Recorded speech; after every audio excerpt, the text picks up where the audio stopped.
Mom realizes her daughter just decapitated someone. That's a title. This is where I leave? Yeah, I know, Amy. That's a title. Tara McCauley sits beside her 19-year-old daughter, Kiara. Unbeknownst to her, both of their lives are about to change forever. How is my house a fucking crime scene? There's a deceased person in your garage. That's why it's a crime scene. There's a body in there? Yes. Stand up for me. Kiara is a deranged teenage killer. She just brutally killed her ex-girlfriend with a 3-foot-long sword. The body lies in her mother's home just feet away. But this why is her garage a bedroom? Discovery of a body would be just the start. The investigation that followed would reveal a vile teenage couple whose actions left officers, family members, and detectives in utter shock as their horrifying crimes slowly began coming to light. You see like slashed on her knee. She's missing a ear. And then there's a big ass sword, and then there's blood stains all over the bed. I walked into the garage. She goes, "Oh, I just did it." Walk this way. What the fuck? What the fuck?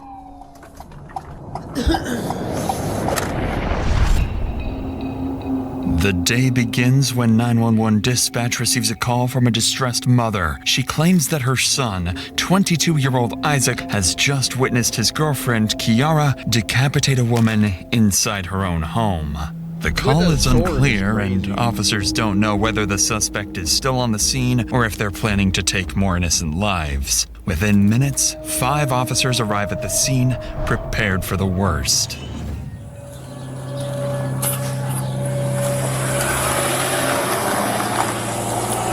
Someone on the backside on the alley. Why is everyone talking? What is Yuri? Why is everyone talking about Yuri? Why is everyone saying that? Most toxic Yuri fan fiction shit I've ever heard. What? Girl version of yaoi. Oh, okay. I thought you were talking about, like, isn't there an anime called like Yuri on Ice or some shit? Okay, got it. Got it. I'm not gay enough? I know. I need to up my gay level. Down here, 5941. I have some free skill points. I should just put it in the gay. Huh? Oh. Kick it in. Let's put on the door. Kick the door. I got you, Robert. Police department, let me see your hands. Back up. Back up. What's going on? Who called? Dude, that's got to be crazy to be the mom, and then all of a sudden cops are literally just kicking down your fucking So someone was getting killed in here. We're being told that the girlfriend's in the garage. That's where she Where's the garage? apparently killed the other 41. Officers get intel that the body is inside the home's garage. I'm confused. Unless the girl just didn't scream. Like, how did the mom not, like, hear the altercation? You know what I mean? Unless the mom was, like, not there at the time, but didn't it just happen? Directly behind them. One team will clear the primary house, while the other prepares to make entry. Think she swung at her instantly? I don't think she, like, fucking anime style unsheathed katana and just sliced her head off in one swing. Like, I really doubt that happened. You know? Like, I feel like there's probably a little bit more work to it. Into the garage. Without any detailed information, the officers have to proceed with extreme caution. Police department. That's exactly what I think happened. No, I think what happened is the katana was sheathed, and they did a thing where it just went, then her head just falls off, you know? Think it goes around, maybe? Think it goes around. Oh, is it a separate building? How do people live like this? While the officers in the house find nothing of interest, the same... In the is that car on a roof? Or wait, is my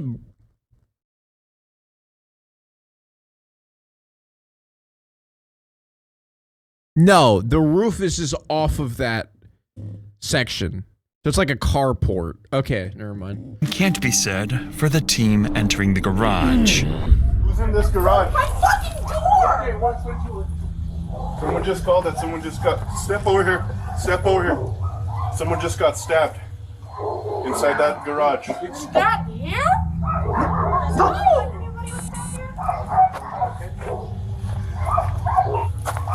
The daughter coming out acting like, bruh, does it look like anyone was stabbed here?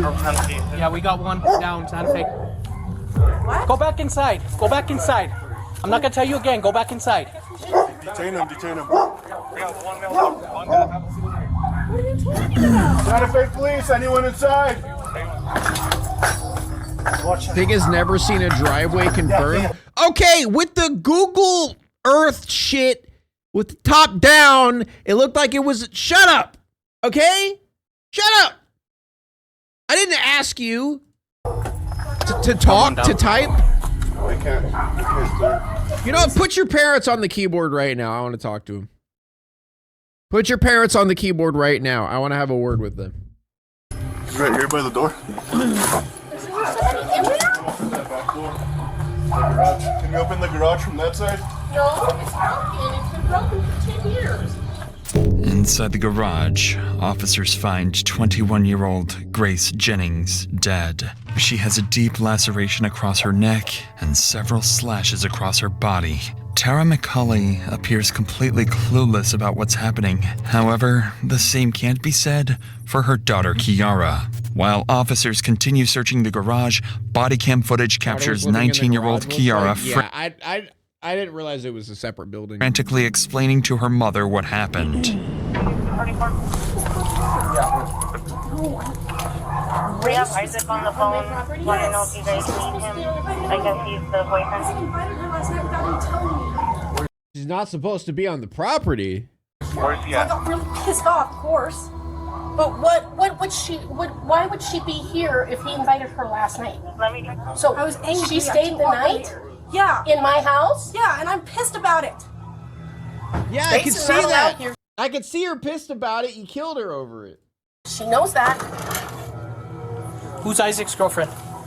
She is. You're Isaac's girlfriend? Yes. Okay. What are you to Isaac? If you have one. Well, I'm kind of mother-in-law to be. Kind of, sort of. This is your daughter? Yes, this is my daughter. Step out with me real quick. What's your name? Kiara? Grace Jennings is the ex-girlfriend of Kiara. After a violent breakup years prior, she was banned from the property permanently. According to Kiara, her current boyfriend, 22-year-old Isaac, had invited Grace to sleep over the previous night, all without Kiara's permission. She claims this pissed her off, revealing a Okay. All right, I'm confused. So, all right, let's go back here. So, Isaac is her boyfriend or her boyfriend? Or both of their boyfriends? small glimpse as to what happened on this twisted Thursday morning. So Isaac was dating Grace? Or wait, let me go back. Yes, this is my daughter. Step out with me real quick. What's your name? Kiara? Grace Jennings is the ex-girlfriend of Kiara. After a violent breakup years prior, she was banned from the property permanently. According to Kiara, her current boyfriend, 22-year-old Isaac, had invited Grace to sleep over the previous night, all without Kiara's permission. She claims this pissed her off. I think I just misheard it or something. Revealing a small glimpse as to what happened on this twisted Thursday morning. This is his girlfriend. Try from real quick. Oh, can I get some shoes on or something? Not right now. We detain at this point, okay? Did you guys have a fight or something? Is there anybody else? Can she sit down so I can put her shoes on her feet? Who else? Is there a female that lives in here? Her and Isaac. Negative, sir. Sorry. Negative. Oh. And Isaac went Why for do they always go after the one that's not their significant other? Bro, I don't know. It's always the ex. Like they always try to kill the ex. Fuck? Yeah. So he was going for a walk in the shower, but they were gonna go on a walk.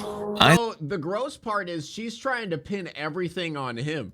Isaac, in fact, did not go for a walk. Instead, he frantically ran to a friend's workplace after finding Grace's decapitated body, with Kiara reportedly giggling beside it.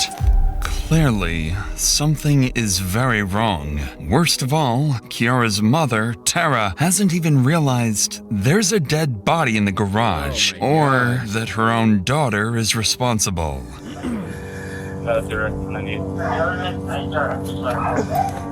I have cats. I have to. They can't get out Unfortunately, of the ma'am, house. but this is an active investigation, okay? Can So I nobody's going block back the in the door house. somehow? No, this is a crime scene at this point. That was my house, a fucking crime scene. There's a deceased There's a person dead in your body in the garage. garage. That's why it's a crime There's scene. a body in there? Yes. Dead body in your Stand garage. up for me. Let's walk this way. What the fuck? Gonna come in with me now? Yeah, dude, her mom instantly knew though. Like her mom's instantly like, "Oh, what the fuck did you do?" I mean, that's proof enough right there. That the mom's literally just like, "Are you serious?" As officers clear the home and detain Kiara, it seems the chaos has finally settled. Or so they think. Because just seconds later, Grace's These mother do some crazy violent crimes when they murder. Dude, I swear it's like teenagers have this weird thing in their brain where like they don't like grasp the gravity of what they do. So that's why I feel like there's a lot of teenage killers, is because like a lot of them don't fully grasp what they're doing and they're just trying to be like edgy or like, you know what I mean? And then they go too far. Yeah, exactly. Their brains aren't fully developed. Cause I mean, it's like the concept of like, you know, when you're driving as like a teenager, you're way more reckless because you just like don't think about, you know, dying. Like, I mean, you're just like, oh, it's like, I don't know how to explain it. You've all been teenagers. You get what I'm saying. arrives on the scene, completely unaware of what has just happened to her daughter. Hello, I'm Sergeant Rodriguez. So we still have an active investigation. I've never killed someone though, yet. Don't kill someone. I don't have a lot of the details. Is she okay? Who? Grace! Is she breathing? Living? Is she okay? I'm not sure of that. I don't have all the information right now. Is that her mom? We're trying to gather all the information, ma'am. So, like the Sarge said, if you could go back with us to the police department, and then we can give you a little bit more information from there. Who's Gray? Do you have an idea of Gray, or do you have a photo of Gray or anything? Grace. Of Grace? Grace, I'm sorry. Officers continue to comfort Grace's mother. They refrain from revealing Grace was deceased, something they'd have to explain later on. Across town, another team of officers begins searching for Kiara's boyfriend, Isaac, the only witness to the murder and a key figure in solving the case. During the 911 call, Isaac's mother told dispatch where he was, a tech store close to Kiara's house. Using that information, officers quickly tracked him down. Alright, stay right here. Let me look around real quick. For now, officers assume Isaac is simply an innocent bystander to Kiara's brutality. However, this will soon change. Yeah, there he is. He's coming out. Is that Isaac? Did you call us, bro? Here, come over here. You're good. Come here. You don't have any knives, any weapons on you? No. No? Just put it down for now. Just put it down. You're not in trouble, bro. Gotta make sure you don't have any weapons, okay? Here, put your hands up right here. For now, bro, just because Jesus, bro, like, that is like the insane amount of hair, of animal hair, of fur on your clothes. Bro, I have fucking 10 animals, and my clothes have never looked like this. It looks like your girlfriend or whoever's in there. Bro, this doesn't wash. Is really injured, so for now we're gonna put you under detention, okay, until we can figure this out. You're not under arrest. And who's in the garage? Who lives with you in the garage? Your girlfriend? Kiara McCulley. Okay. So can you tell me, how did this call transpire? How did you call us? I walked into the garage, and when I walked into the garage, she goes, oh, I just did it. And I'm like, And who was this? Kiara McCully. She told you that? Very calmly and everything, blood on her hands and... Okay. Officers have no reason to suspect Isaac of the murder. He remains cordial and provides them with a chilling account of Kiara's behavior after the murder. But his demeanor starts to take a drastic turn as he's placed in the back of a patrol vehicle. Okay. What was your name? Isaac Apodaca. Isaac Apodaca. That's an interesting name. Apodaca? Do you need to get checked out by meds, man? No? Okay. You want the air or anything? Are you hot, cold? Got this. We'll roll down the window. We'll give you a minute, all right? No. I was already planning on leaving today too. For what? I have all my stuff packed up and I wanted to go to my mom and dad's because Why? I'm not in a good mental space. To the untrained eye, Okay, so totally not suspicious that he had all of his bags packed before this happened. Totally not weird. He seems in shock. I honestly do think he's in shock. However, I feel like he knew to some extent, but I don't think he believed that she would go through with it. You know what I mean? Isaac's emotions might seem like shock from what he just witnessed. This is simply not the case, because Isaac was far more involved in the murder than he's letting on, and he knows it's only a matter of time before investigators start to catch on. Police end their conversation with Isaac, and both he and Kiara are transported to the Santa Fe County Police Station. With both suspects being successfully detained, detectives will begin their process of individually interrogating Isaac and Kiara. One detective will conduct both interrogations, yet they'd turn out completely different from one another. Kiara's especially takes a dark turn as she delivers answers with a chilling truthfulness. What follows is not simply an interrogation, but one of the most disturbing conversations we've ever covered. Have you ever thought about hurting her or killing her? I'll be the judge of that. I've had a couple dreams like that. And how would you kill her? Depending on the dream. So there's several dreams. Yes. But before the interrogations begin, the detective in charge will go to the crime scene looking to gather information from the primary officers. The detective assigned to this case is Javier Vigil of the Santa Fe Police Department. Javier is an experienced detective who, as of 2025, has been promoted to SWAT commander for SFPD. His objective at the scene is clear: to gather as much information as possible, as quickly as possible. He's focused on identifying the primary suspects and determining any potential motives. Every detail will be critical in shaping the narrative he'll use during interrogation, and ultimately, in securing a confession. What he doesn't realize yet is that his investigation will prove far more revealing than anyone anticipated. You got here first? I got here first, but we all kind of walked in at the same time. I come here, and from here, you have a straight shot. So I see her, blonde girl, black t-shirt, run inside. So I call contact, I close the door, open it, no one's answering, so we break the door down. And bro, the way she delivered that was so I'm trying to be quirky and edgy coded. That's what I'm saying. It's like these, like the teen, I swear, a lot, don't get me wrong, some of them are just like straight up, I mean, I feel like no matter what, they're wacko. But my point is they're trying to be cool. You know, they're trying to be dark and edgy because they think it's fucking cool.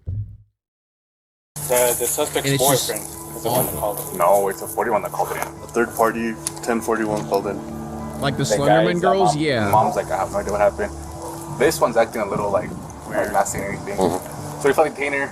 Cool. Dude, like, just to give an example of this, I remember, I wonder if I can still, I bet I can find the video.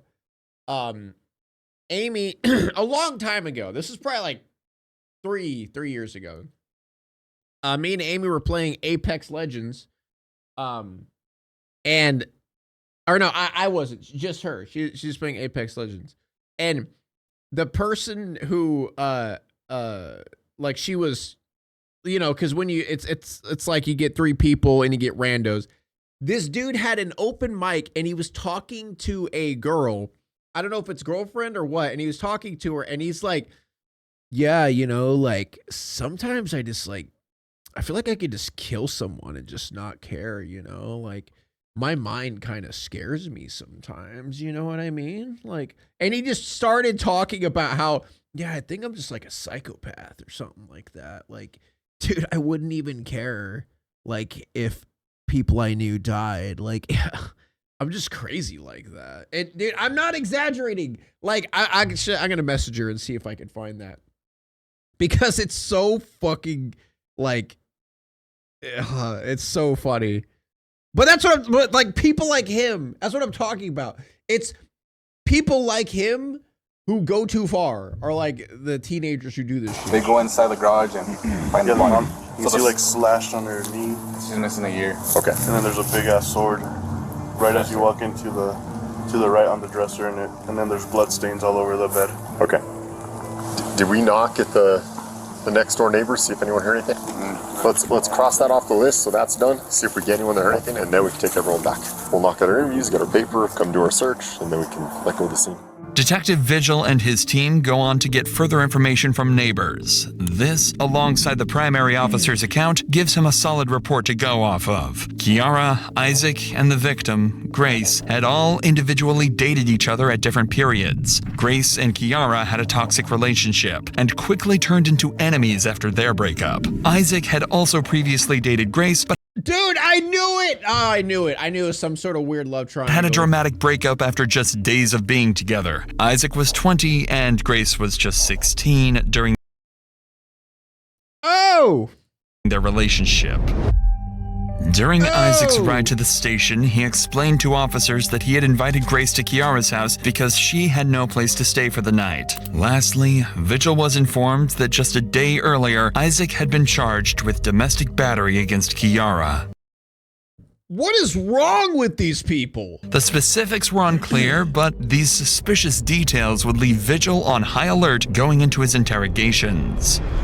But before we continue, it's worth noting that covering stories like this, you realize just how much people are forced to carry. Fear, trauma, even the day-to-day burden of surviving. And sometimes that weight shows up in other ways too, like debt.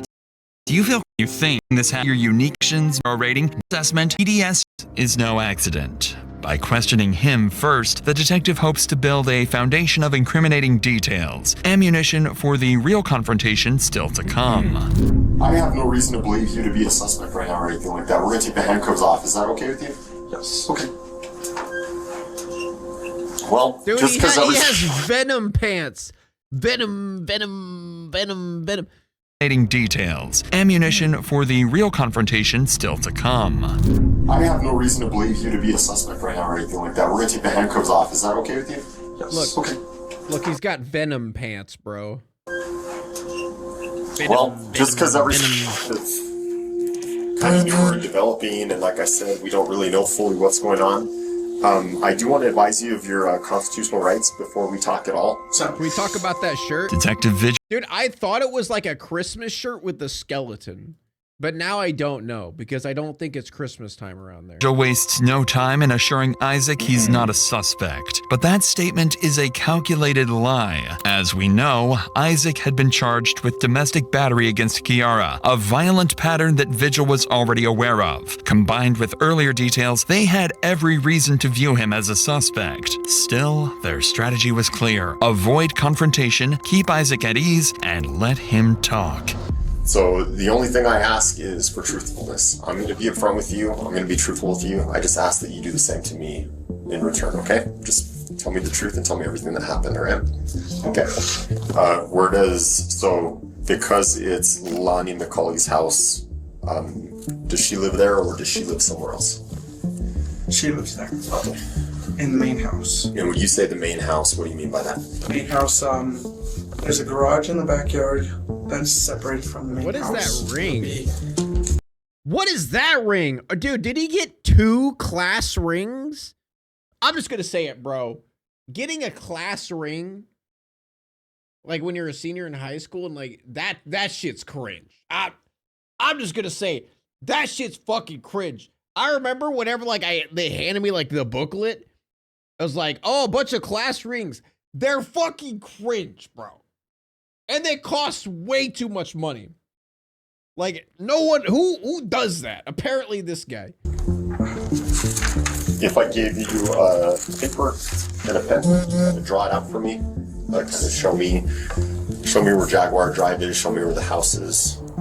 The house sits in a quiet neighborhood on Jaguar Drive. Kiara and Isaac live in a makeshift room in the home's outdoor garage, while Kiara's mother stays in the main house. After mapping out the layout and where everything happened, the conversation shifts to the murder itself. This is when Isaac describes the chilling moment he found Grace's lifeless body in the garage. How long have you been living in the garage? A year and a half. Okay, let's bring ourselves to today. And I want you to kind of tell me, in your own memory, what happened from that time all the way to getting here to this interview. So from the time it began would be yesterday. We were all hanging out. Nighttime came around. We started falling asleep. Kali did not fall asleep. I was talking to Grace, who was in the garage as well. I said, we have to go. She's telling us we need to leave. And I left the main house. Dude, I don't understand their dynamic because, like, they're all hanging out, but he dated her, but he also dated her, and she dated her. They all were dating each other, but they all hate each other now, but they're still all hanging out. I don't get it, bro. So use the restroom for the last time, and then I walked him back into the garage. She walks up to me and goes, I did it. With a smile on her face, and I looked at the ground and I was like, so I called my mom immediately to let her know that something happened. My mom proceeded to call 911. Really scared because I've witnessed, sorry, it's okay. I've witnessed my friend getting shot. So, separately from this? Yes, it was a while back. I was sitting in the back seat. Guy walked up, blew his brains out, and landed on me. I had to testify in court, and I'm like, yeah, that's like really fucked up and all, but like,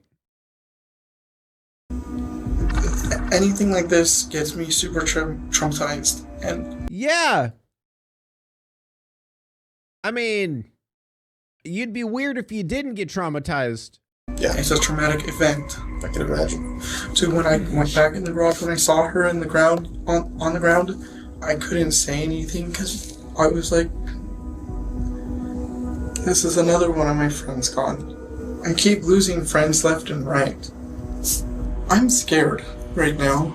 After recounting this morning, Isaac would go on to explain why Grace was sleeping at that house. He does not include the fact that the two females were in an ongoing feud, instead pretending they were all cordial friends. Kiara would provide a polar opposite recount in her interrogation. But before Detective Vigil gets to her, he has one final question for Isaac. How did you know that Kiara didn't want you guys there anymore? She woke up, she woke up from what she says she slept, but she was awake the whole time. How do you know if you were asleep? Told me, you guys need to get out. I don't want you guys here. It was really freaking me out. Yeah, I don't, like, so how did you know that she wanted you guys to leave? Well, you see, she said, hey, I want you guys to leave. That's a very convincing story there. Like, you couldn't come up with anything more creative. You're just like, oh yeah, she told me to leave. That's how I knew.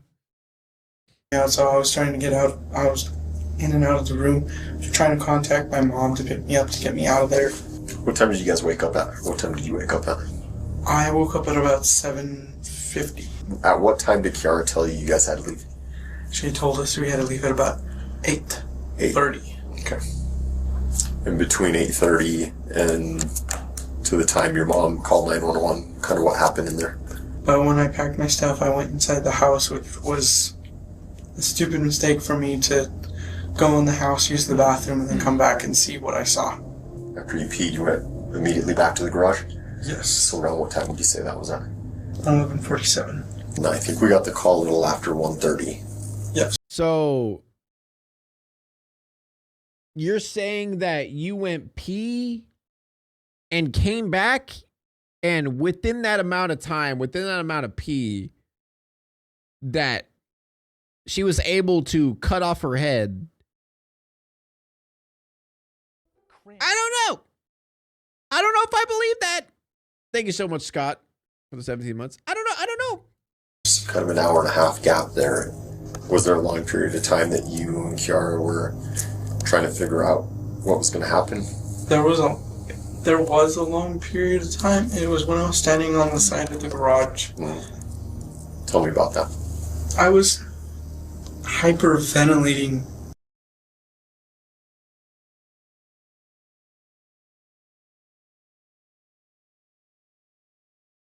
Then I made the call to my mom. My mom made the call. You hyperventilated for an hour? I know I should have been the one to call. I feel like I'm going to pass out. Just take some deep breaths. I need a little break, if that's okay with you. I'll use the restroom real quick. Sound good? Sounds good. All right. Hey, thanks for your time, Isaac. We'll be back in a bit. Throughout his interview, Isaac worked hard to portray himself as a victim, bringing up his past, the friends he's lost. Yeah, dude, he lost me whenever he's like, yeah, I witnessed my friend get his brains blown out. And oh, woe is me. I can't lose another friend. Yeah, bro, shut the fuck up. And how deeply this event has traumatized him. He likely believes he's convincing, that he's playing the role well, but what Isaac doesn't realize is how quickly things are about to turn against him. Oh, it's gonna be good. By the time officers come into Kiara's interrogation room to begin the interview, she's already been left alone for more than 3 hours. Plenty of time to think. In that silence, she began forming a plan, not to deny the murder outright, but to find a way to minimize her responsibility. Kiara knows there's no escaping the fact that a murder took place. The body has been found, and all evidence points directly to her. But she's not planning to walk out innocent. She's planning to walk out with a story. If she can act as though she's mentally unstable, there's a chance she'll be deemed not guilty by reason of insanity. This, in her eyes, is a much less severe outcome, which will get her back to the real world in no time. This is a common misconception. Dude, is she gonna start doing the Joker thing? Where she's just gonna start laughing? Like, she deserved it.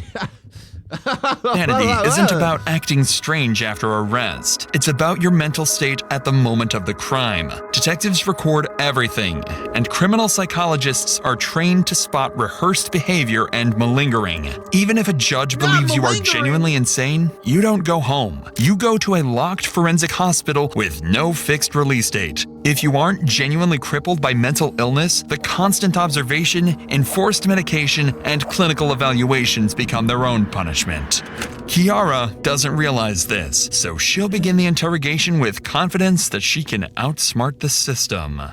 Well, any idea why you're here today? I believe it's because somebody was found dead in my room. Where's your room at? In the garage. Garage? Yes. I was trying to make sure this wasn't a freaking dream again. It feels so weird. You believe someone was found dead in your room. Do you have any idea who that might be? Well, so I'm really tired, but last night Isaac invited my ex-girlfriend, Grace Jennings, who now is going by Yamko. I don't know anymore. I always knew her as Grace, or Rose. Kiara takes no time to begin her act, alluding that she's had dreams of murder in the past. Unfortunately for her, Detective Vigil won't pick up on this, so she'll soon make another try. I was trying to sleep, but If you were blocking memories for me again, God damn it. Sorry. Who are you talking to? My best guess is that I have DID, but I'm not 100% certain. What's DID? Dissociative identity disorder. Bro, she's trying to do split personality, bro. Are you fucking serious? That's not how it works. Yeah, I know. She's not even doing it right. Dude, this is what I'm talking, like, they're so fucking, like, thinking they're so edgy and, oh, it's so fucking cringe, dude. I haven't had it actually diagnosed, but that's my best guess from my research. DID is a rare but serious mental illness affecting roughly 200,000 US citizens. Kiara is not a part of that 200,000, as her DID is completely self-diagnosed. Records show she had never visited a medical facility to treat this supposed illness, nor does her family recall her ever discussing it. She'll go on to explain her symptoms, which only further prove her theatrics to the detective. There are different personalities that come out. Do you have names for them? Some of them, yeah. What are their names? There's Abby. Okay. And then there's, we call her Jinx. Jinx from League of Legends? She hates people saying her real name. Jinx. If you say her real name, she's mad. Powder? Bro, Jinx from Arcane? What is her real name? Powder? Because, dude, wait a second. Dude, is that seriously what she's doing? Because in Arcane, Jinx doesn't want to be called Powder anymore, bro. Then there's one personality that I haven't seen in a long time. Like, I haven't communicated with her.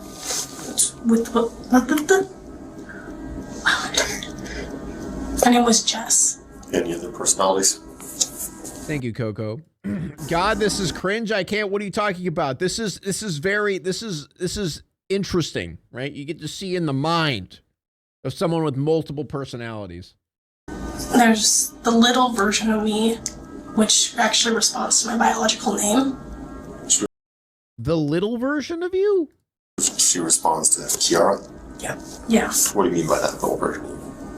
It's like a little kid before bad shit started happening. We reached out to a California-based psychiatric doctor to get his opinions on Kiara's illness. He explained that Kiara showed no evident changes in voice or personality switching during the interview, something that is extremely common with DID patients. Additionally, the descriptions of her different personalities were superficial and lacking in detail, mostly limited to generic labels rather than the rich and textured indistinctions. Yo, her personalities are fucking trash, dude.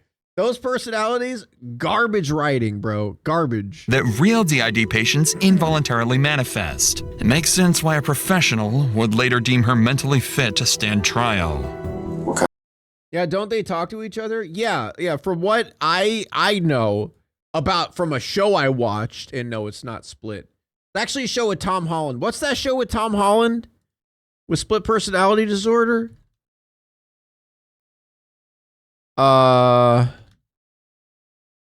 Is it a movie or a show? I'd rather be blind than see this. The Crowded Room. Thank you so much, Co, for the 100 bits. The Crowded Room. I kind of spoiled it by saying that it's a split personality show, because that's kind of like the reveal at the end. Sorry about that. But yeah, from what I because it actually is a pretty accurate depiction of split personality. Because, like, each time a different personality comes out, it has a different, completely different personality, completely different tone of voice, and, like, how he speaks. Like, you know, it's like a whole... Kind of bad stuff happening in your life. I've had a bad relationship with my mom. It already got spoiled on TikTok. Oh, you mean that scene where Tom Holland gets rammed by a dude? Reason why I never wanted to see Grace, but... That was the best part. Me off by bringing her to my house. Is she alive or dead? Grace? Yeah. You don't know? I'm not sure. Playing games from my grab tap page helps support. What the fuck is that, Stream Elements? What is this? Grab tap? What the fuck is this? I didn't sign up for this.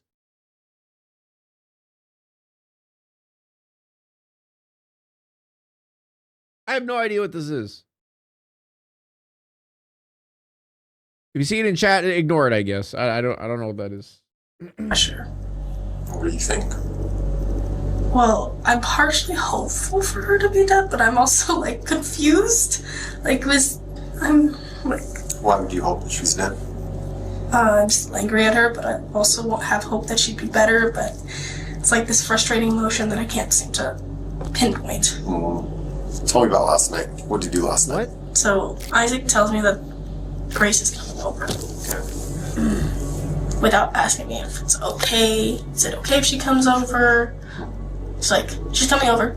They start talking about phones and Marvel and stuff that I don't really understand as much. I started feeling frustrated because she wasn't listening to me at all. So she stayed in the garage. Yeah. That's and why you you were slept in frustrated? the garage, and so did Isaac. While she and Isaac were sleeping, I was just staring at the ceiling and trying to find a comfortable spot where I could actually fall asleep. Yeah. I woke up and sat up around 9 or 10. Woke Isaac up. Next thing I remember is going to go take a shower. You remember it? Classic. You blacked out. You blacked out when it happened. Okay. Chunk missing. I don't understand. I'm confused. So you have a whole chunk of memory missing? Yeah. But you remember the whole night clearly? I remember most of it. It's like a little foggy because I'm like obviously exhausted. That's also not how that works. But you know. Kiara's conveniently timed memory lapse during the hours of Grace's murder strongly suggests she's the one responsible. It almost feels deliberate, as if she's subtly acknowledging her guilt while using the moment to reinforce the idea of her mental instability. She won't come right out and confess, but she'll make it obvious it was her, as long as her supposed illness is in the same sentence. Detective Vigil knows It this is wasn't nonsense, her. It was Jinx from Arcane. But instead of challenging her, he leans into it, encouraging her to elaborate and reveal even more inconsistencies. Unaware of this strategy, Kiara walks right into his trap. Let's go. I want to Tell me hear about more. these other personalities. Yes! Yes! Dude, oh, I'm excited. I'm excited to hear this. What's Abby like? She's very protective. She takes control when I'm in a very dangerous situation and just says, okay, I'm here now. I am going to face this for you. Jinx is a troublemaker. Doesn't like people. Dude, is she a Jinx? Does she ruin everything around her? Does everyone around her die? Does she make guns and grenades and stuff? So how does it work? So imagine you're in a house. Abby from The Last of Us, yeah. And there's this big TV with the PS4 or Xbox or whatever. So whoever's playing the game is in charge. Sometimes you can peek over and kind of see what's going on. Sometimes this personality decides, oh, I'm gonna go to this room that can't see the TV. Sometimes it feels like it's getting shut. While dissociative episodes are sometimes described using imagery of rooms or houses, her explanation sounds more like something taken from a movie than the words of someone truly experiencing psychological distress. Detective Vigil recognizes this, but sticks to his plan, keeping her talking, gradually letting Kiara back herself into a corner. So who was playing the game last night? I felt like I was in control for a little while, and then it just kept getting really foggy, like I was being thrown in a wall. God damn words. You in control, meaning Froggy, right? That's who we're talking to now, yes. Froggy. Okay. Froggy! Well, Froggy's in control? Yo! Who's before Froggy? You remember everything? Who's Froggy? More or less. I'm just like, felt a lot of anger. More so than Jinx has ever had, or Abby's ever had. And I don't remember Jess being like that. But she was also the one who was out more when she was with Grace. Kiara says her personality, Jess, had been out while with Grace. However, just minutes ago, she stated she hadn't seen Jess come out in years. Then there's one personality that I haven't seen in a long time. Her name was Jess. Unfortunately for Kiara, in the interrogation room, you can only lie for so long before things start to crumble. You said something interesting earlier. You said, you asked about Grace. You asked if she was okay, and you said that part of you would be okay if she was dead. Are these right? all animated characters? Oh, you know it. You know it. Yeah. Have you ever thought about hurting her or killing her? I've had a couple dreams like that. You had a couple dreams like that? Yeah. How'd those dreams go?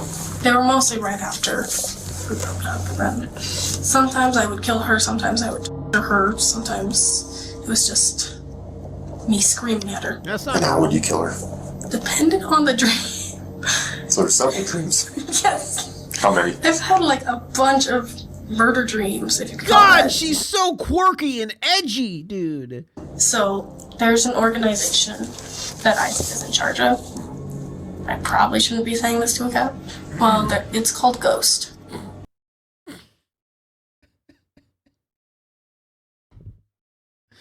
Oh, this is so fucking cringe, bro. Oh my god. This is so fucking cringe. They're like an underground version of cops in a way, but a little more intense and deadly. Kiara's explanation of her disturbing dreams shine light on a core variable in her and Isaac's crimes, their idolization of violence. We've had to cut the next small portion of the interrogation out because Kiara discusses detailed dreams so grim they unfortunately wouldn't be allowed on YouTube.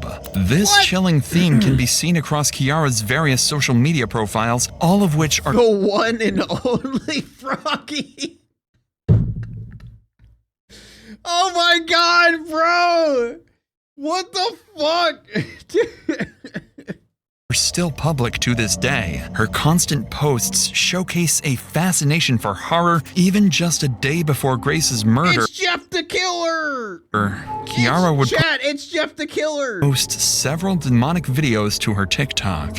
These dark fascinations are things most teenagers outgrow, but for Kiara, they became reality. She speaks of an underground group called Ghost, offering few details beyond its obsession with deadly violence. Whether she mentions it to support her insanity claim— Let's go to her Instagram. Okay, what was it? I gotta fucking sit up for this shit, chat. What was it called again?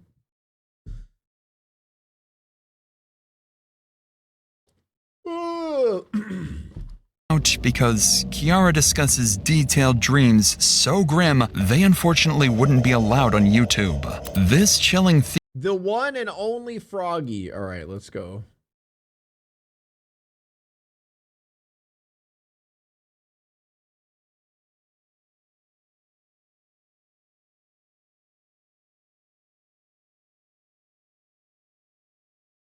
Where's the...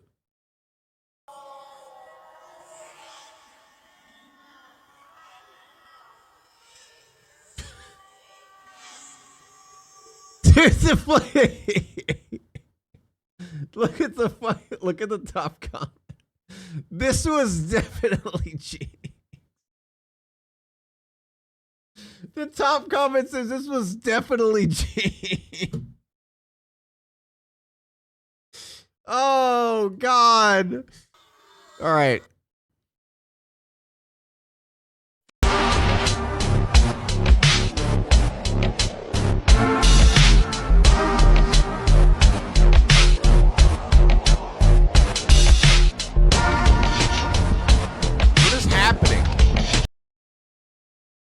I get dirty thoughts of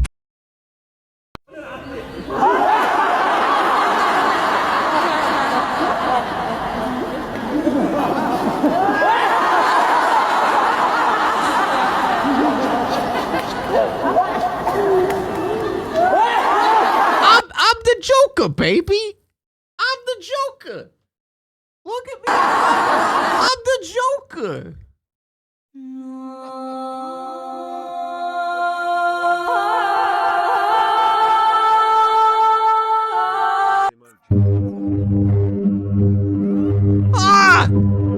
Stop doing that. It's so scary. Look at this fucking picture.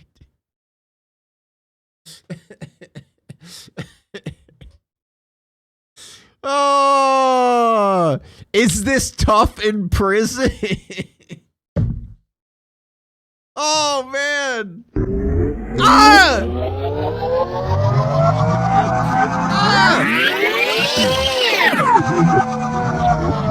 Chat, is this Jinx?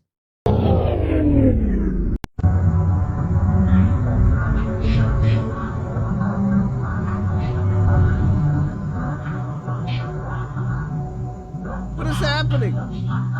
It's too scary. I'm sorry, chat. I know it's getting a little bit too much.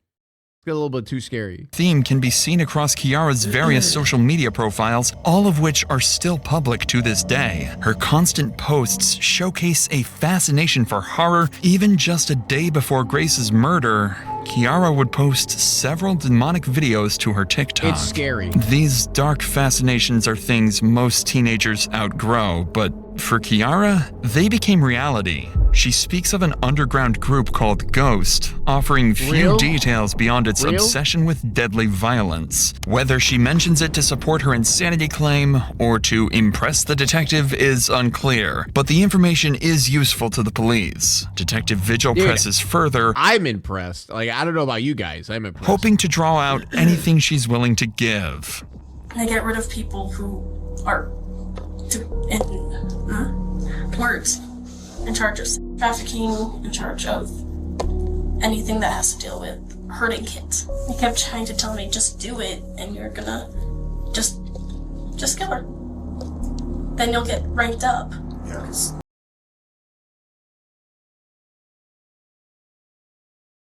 You'll get ranked up. But what's your next rank? Silver? Huh?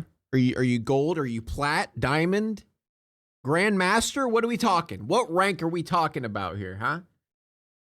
I just ranked up in murder. Oh, you sent the video, Amy? Okay, we gotta watch this. We gotta watch this.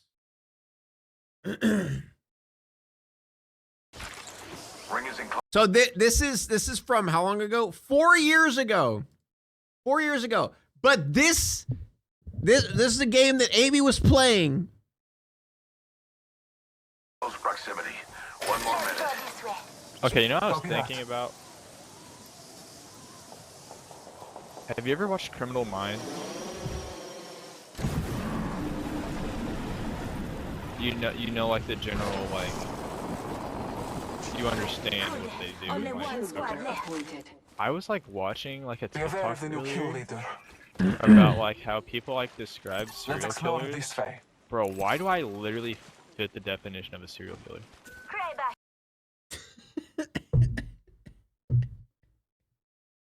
Oh, he's so fucking edgy, bro. Yeah.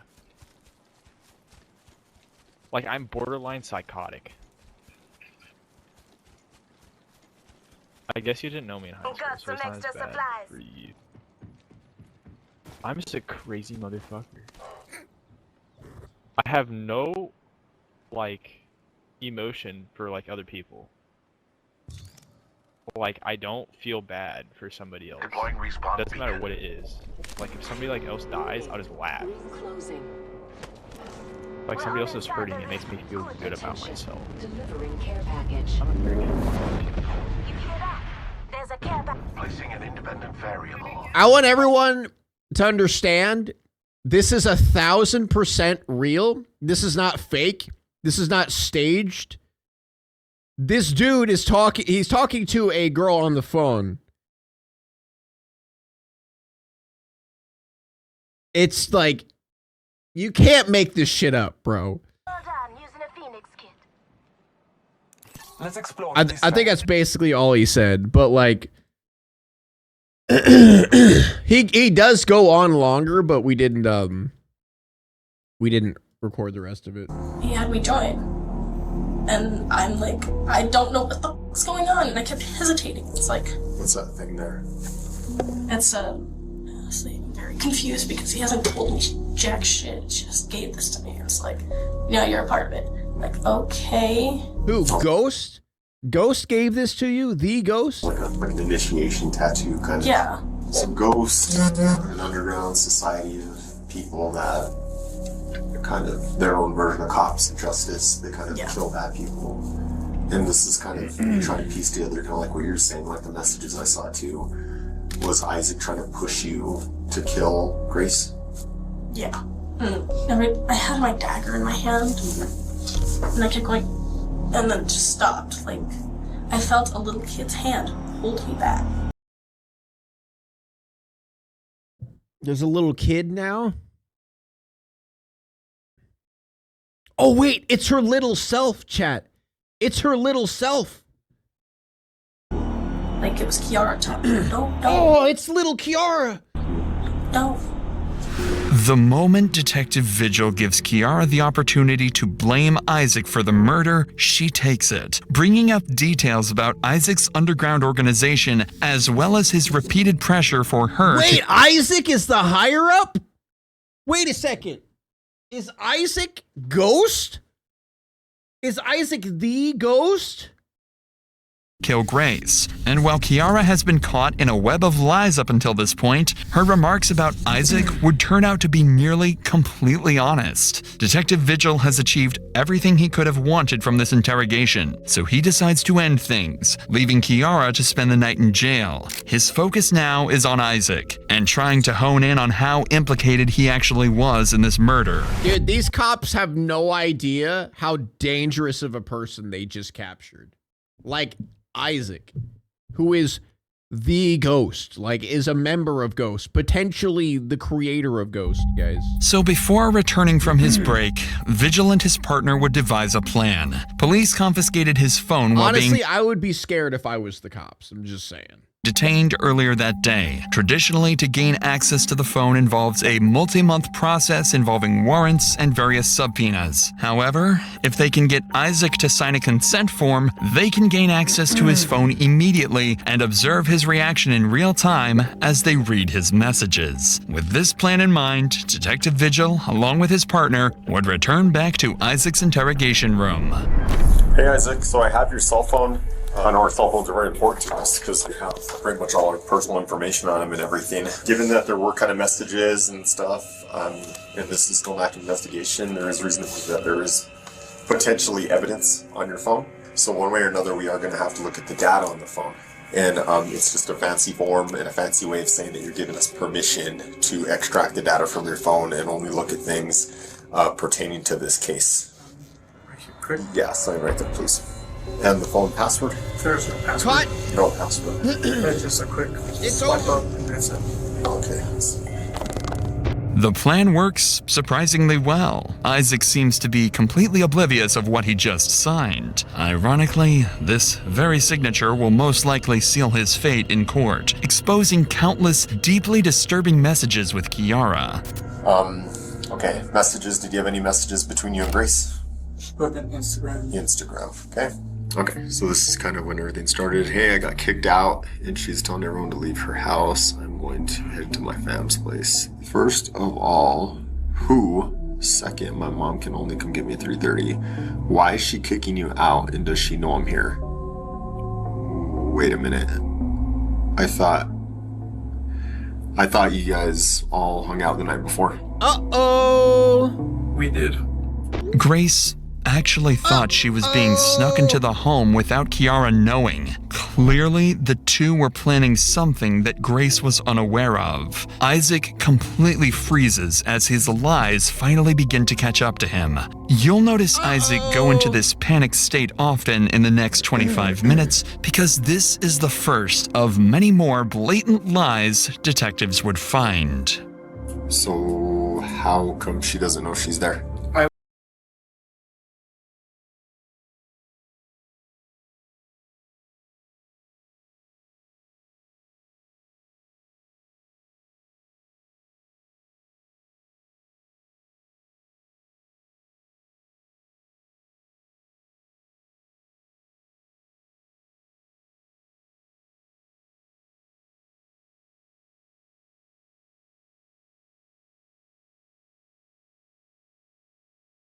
I was very confused and I told her. She's kicking me out because you're here and she knows it. Did she not know she was there? Because that's what it looks like. She knew she was there. Then why is it looking like in these messages? She knew she was there and acting like she didn't know where she was. And that was the part that threw me off, was like, she's kicking us out. Why is she kicking you out and how does she know I'm here? I'm like, we discussed this. Okay. Where are your messages with Kiara? They're gonna be in Messenger. Oh, okay. She says she is leaving at 3:30. What would you like me to do? Stab her? How are you gonna explain that one away, buddy? Huh, Ghost? How are you gonna explain that one away? Like, dude, wow. Just straight up. I don't know. I don't have the energy to do shit. I am fake getting thrown out. You're getting fake thrown out.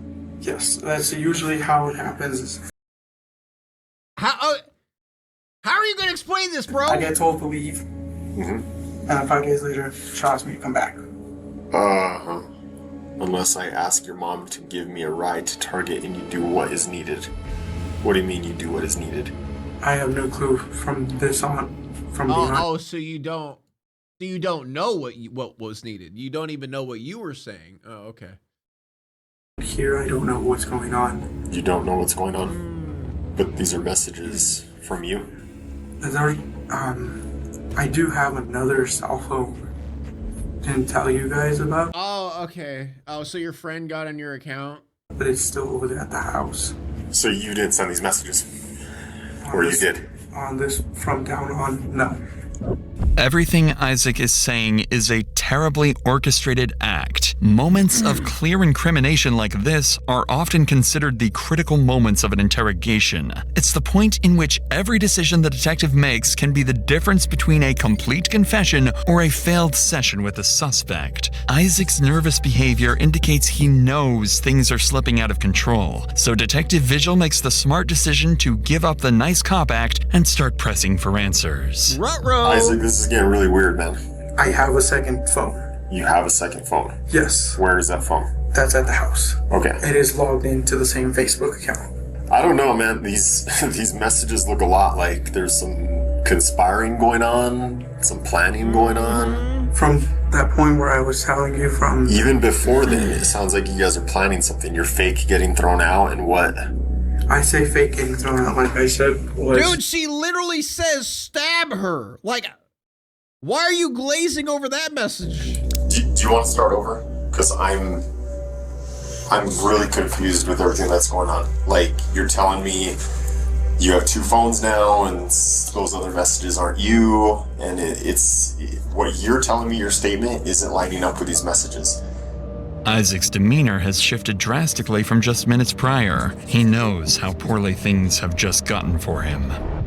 Now, I told you at the beginning of this talk that we need to be truthful with this, right? I am being truthful. I do have a secondary phone. And I'm telling you the messages are not me. They're from Kiara to using my Facebook from me to Kiara.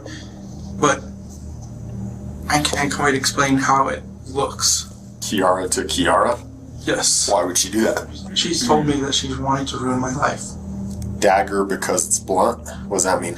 She asked me a question in the room, like, what is the difference between the dagger and the sword? Okay. And I messaged dagger because it's... Why is blunt better? She says you say it cuts like butter. She says just gonna stab the throat. Is that what she's trying to say? The thought. Just gonna stab. Yeah, I'm sure that's what they meant. I'm sure they meant thought. Yeah, thought. She's gonna stab a thought. Okay. Blunt cuts better? Yeah, I have no fucking clue what they're talking about with that, but... Stab the thought, yes. Instant, or will it take long? What does she mean? Instant.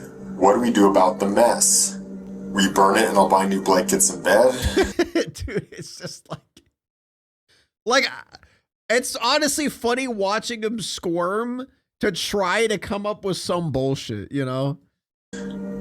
What's going on here, Isaac?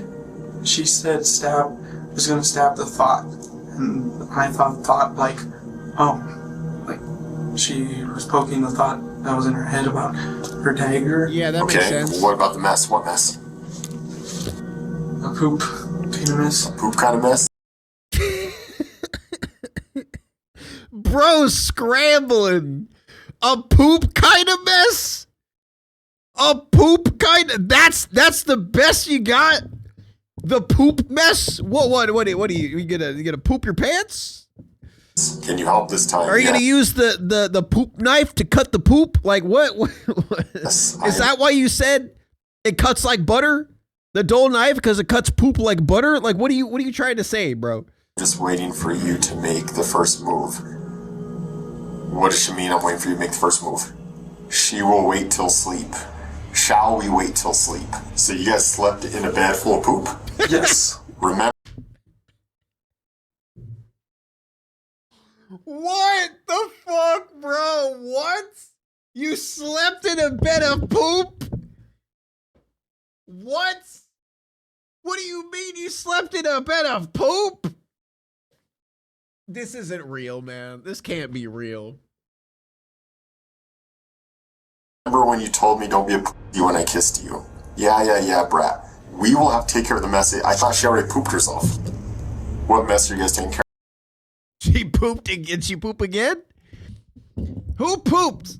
And how much? Cause you got a lot of poop going on here. I don't know.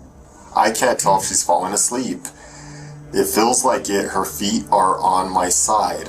I wish you'd make the first move for once. Remember, you'll move up the ranks, plus you get perks in the black market since this is your first. Oh my god. Your first what? Isaac, what the hell happened? I can see the messages. I'm not dumb. This isn't the first time I've done this. What is happening? She was planning on killing Grace. I just didn't want a part of it. Sounded like you did. It doesn't seem like you're trying to talk her out of it. I was only sending a message back in agreement as I turned my back towards.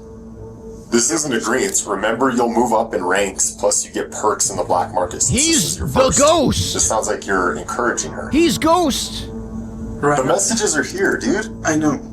I know. Did you help Kiara do this? No. No. But you knew it was going to happen. I knew it was going to happen. You knew it was going to happen. Kiara planned it out. Kiara planned it out. When? How long had this been a plan for? She had planned it out since 2020. Kiara planned to kill Grace since 2020. And then last night, Grace messages you looking for a place to stay. And that's the opportunity for this? I didn't see it as an opportunity. I saw it as an opportunity more like, What black market gives you special perks for murdering someone? It's like you bring your murder card for a discount. Like, oh, hey, oh, dude, I forgot. I have my murder card. Well, shit, you get a 20% discount on black market stuff now. Squash everything. Then why are you saying you'll make it up the ranks plus your perks in the black market since this is your first? Because you're talking about killing her here, right? What else could this mean? I was trying to talk about something else because I'm trying to get my mind off. Isaac, really? Buddy. You're trying to talk about something else there? Buddy. Yes. 10th murder spree. How do I aim? How do I aim right? Just aim. Well, tell me what you're talking about there. That's Call of Duty. That's Call of Duty. Tell me when. Okay, I'll give a count. 6, 5, I can't yet, dude. 4, I'm shaking, dude. I know, I lose the nervous. Help me drive it through. Help me drive it through. She was asking me to do... To stab her. Yes. Help me drive the dagger through Grace. Anger me. I wonder what she's talking about there. I'm going to pretend to sleep so it looks non-conspicuous. Tell me about all that. Those are not my messages, because... Help me, just do it. Be ready to grab her or a trash bag. She is your list. Don't tell me this isn't you messaging. I know this is you messaging. Be transparent and tell me what's going on here. She had... This is so stupid it sounds fake. Dude, I feel So like what that's now? the realest shit. Is when it's so fucking. I was You like, can't this- write this. It's just so This is gonna fucking be your stupid. first way out. If you just leave this alone. You're edging her to do this. Come on, Isaac. Isaac, look at all these messages, man. You're gonna sit here and tell me, you're gonna look me in the eye and you're gonna tell me that you were trying to talk her out of this? I can see right here you're telling her to do it. I wish you would just stop with all the, what I feel like is you trying to figure out lies every message we go through. And things will be a lot better for you moving on if you just come out and you cooperate and you tell us everything that happened. Tell us the truth. Tell us everything. It'll be better for you. Would I be able to talk to you privately? Yes. You want her to leave? Yes. Alright, take it. Why? Isaac would request to have a private conversation with Detective Vigil, which he would oblige to. Based on Okay. police reports, Isaac would go on to admit to sending all the text messages and confess he wanted Grace dead all along, although remaining stern that he was not directly involved in the actual killing.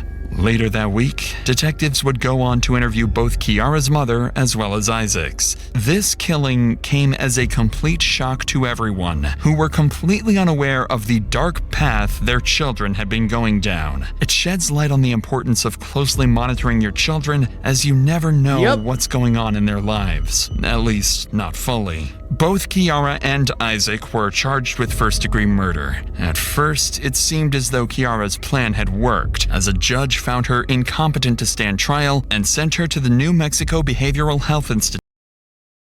Are you serious?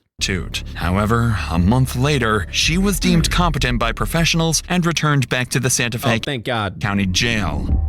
In February 2025, Kiara pleaded guilty to second-degree murder and agreed to testify against Isaac. Prosecutors say the crime's brutality could still bring up to 30 years. Second degree? Isaac initially took a plea, then in November 2024 fired his lawyers, voided the deal, and pled not guilty.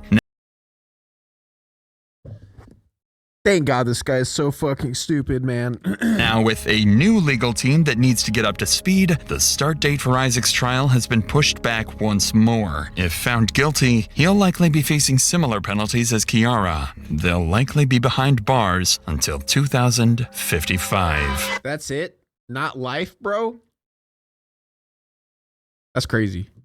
That's actually crazy. And giving her a second-degree murder charge? Bro. That's wild.